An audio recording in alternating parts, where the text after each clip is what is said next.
la communauté internationale nous a demandé d'ouvrir nos frontières pour accueillir les réfugiés, principalement les réfugiés Hutus. Ils sont venus chez nous. Les efforts qui ont été faits par les gouvernements à l'époque pour les ramener dans leur pays étaient frustrés par la même communauté internationale. En 1997, honorable président, c'était notre guerre de libération. Après 32 ans de dictature, il y avait eu la guerre de la libération. On a libéré notre pays de dictature par notre troisième président, de heureuse mémoire, M. Laurent Désiré Kabila. Honorable président, une année, 3 mois après, en 1998, nous avons connu une rébellion. Et une rébellion de RCD Goma, qui était soutenue par nos voisins du Rwanda. Ils ont soutenu cette rébellion. 1998, la rébellion jusqu'à 2001, et c'est à cause de cette rébellion, honorable président, notre troisième président a été assassiné, M. Laurent Désiré Kabila, le 16 janvier 2001. Il était assassiné. Malgré tous les efforts qui ont été faits par les pays de la SADC, et je remercie encore, nous savons qu'on avait eu des discussions ici, et je vais revenir à ça. Quand on a assassiné M. Laurent Désiré Kabila, notre troisième président, la guerre a continué. Et vous connaissez l'histoire. On a connu notre quatrième président, le président Joseph Kabila, qui à l'époque, il avait 29 ans, honorable président. 29 ans. Et c'est lui, après tout ça,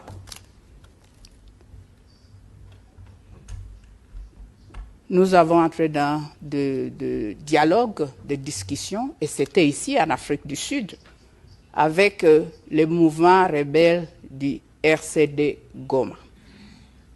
Et les autres, la société civile et des autres groupes d'opposition.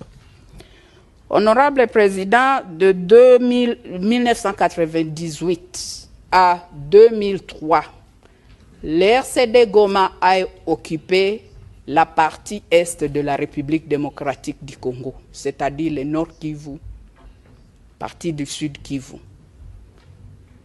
La RCD Goma, Rassemblement des Congolais pour la démocratie, c'était ça. Ils ont occupé cette partie de la République démocratique du Congo avec le soutien de notre voisin, le Rwanda. Ils ont fait 5 ans dans cette partie de notre pays.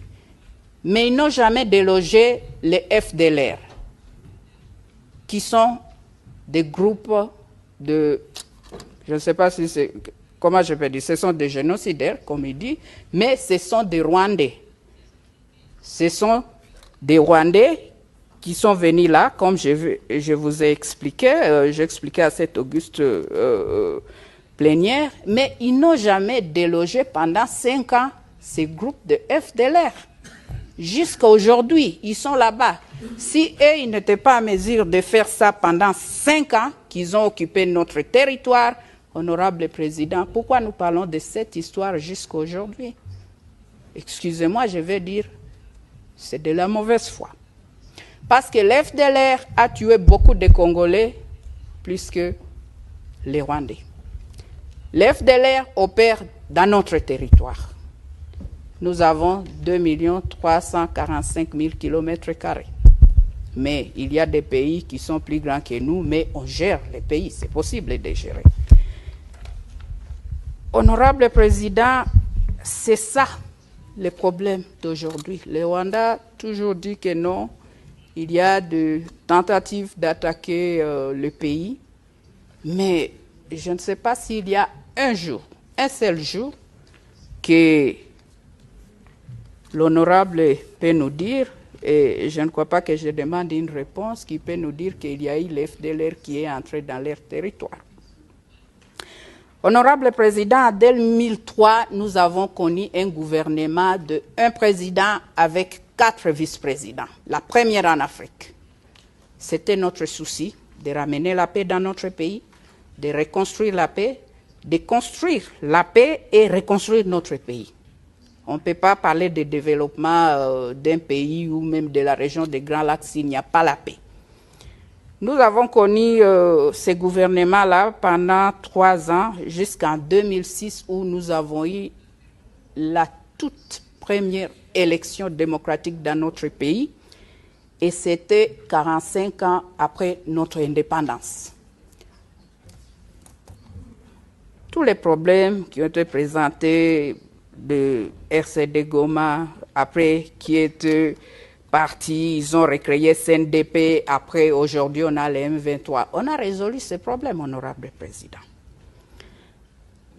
En 2013, les M23 que nous parlons aujourd'hui, que nous évoquons aujourd'hui, a été de fait par l'armée congolaise, les forces armées de la République démocratique du Congo.